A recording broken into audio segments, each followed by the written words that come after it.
Hey, Harpeth Christian Church, Michelle and JP coming to you to say hello and to celebrate the fact that we've come to the conclusion, or even last week, came to the conclusion of our 40-day fast. It is the longest fast we've done as a church. Yes.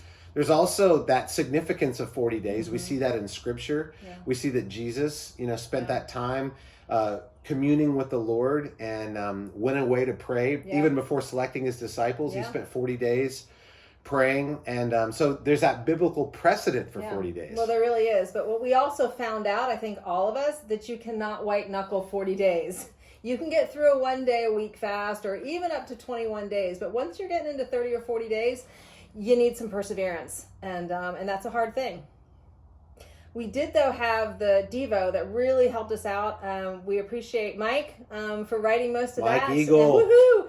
And but it helped to have that little daily injection kind of how to encourage us, but also what we needed to be thinking about, what we need to be praying about. Sure. And as people were doing their fast, one of the things that was really cool was that people had an option this year to maybe intensify as the fast progressed. Yeah, we did notice that a lot of people took that option where you just started out doing the regular, really the church-wide fast, 1 day a week, and then adding another day, and then adding another day. We also know several people that actually did it all the way through and did a 5-day water fast at the end, which is super, super exciting. And I think one of the other great things about having 40 days to do it is you could adjust your fast. You had time. So if you did it the first week and then you realized, I could actually do a little bit more next week, you had time to keep making those adjustments.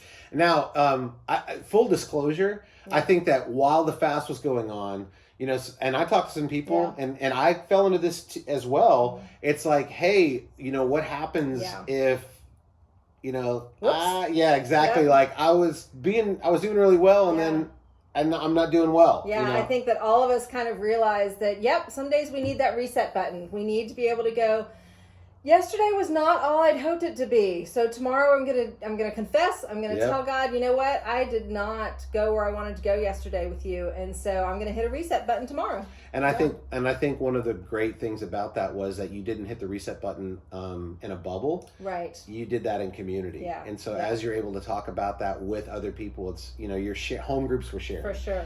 T groups were sharing. Hey, this is what's going on with me. And so I think just community is such a key part of the fast. Yeah, and it was great at the end because people started sharing their pictures like you did. The day the day after the fasted end, I get a picture of a coffee cup for those that gave up coffee. I got pictures of candy, of chocolate for those that gave that up, or breakfast for the people that weren't eating breakfast. And so that was fun. Yeah, for sure. And we also had a lot of answered prayers. I think that doing this during the Lent season, along with the Devo, it really brought to our minds, like, what is this season? Mm-hmm. Like, what is this season before Easter and the sacrifice that Jesus made and things like that we really, I don't know, I felt like it really helped me lean into that season. Sure, and like even just remembering his journey to the cross and what that looked like, and then what does it look like for us to identify with that. One of the things for me personally, my neighbors went through something really, really difficult, and Jill and I have just been getting closer to them, and one of my prayers was that they could find a church family, and they're coming. That's awesome. Now I know, which was so fantastic. Cool to see. Yeah. Well, I think some of the other things that were happening that I was hearing about was that personal transformation, because 40 days is a long time. And if you're giving something up for 40 days, your character defects may be coming out. And I think for a lot of us, it was a personal time for transformation, a personal time where we were asking God, show me what is not in line with your will. Show me where I'm still not letting you in yet.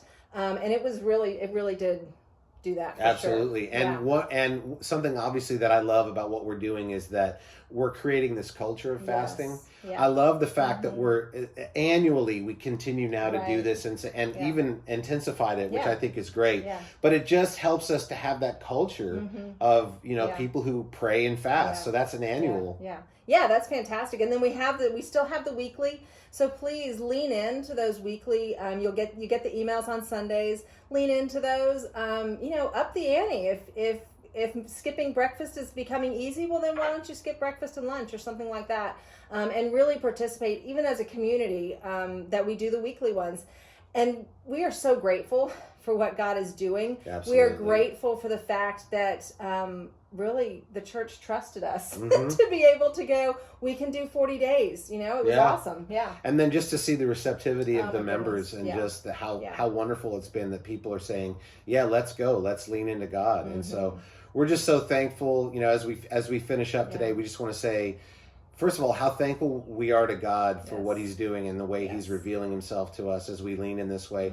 And we're so thankful for the fact that we have people at this church that say, I know that this discipline will help me get closer to God and even get clarity for the decisions I'm going to make and things that, you know, I really need to be seeking him in. So thank you guys so much. And hopefully you've also been celebrating just what God has done during this time of fasting. And we look forward to doing it next year. Yes.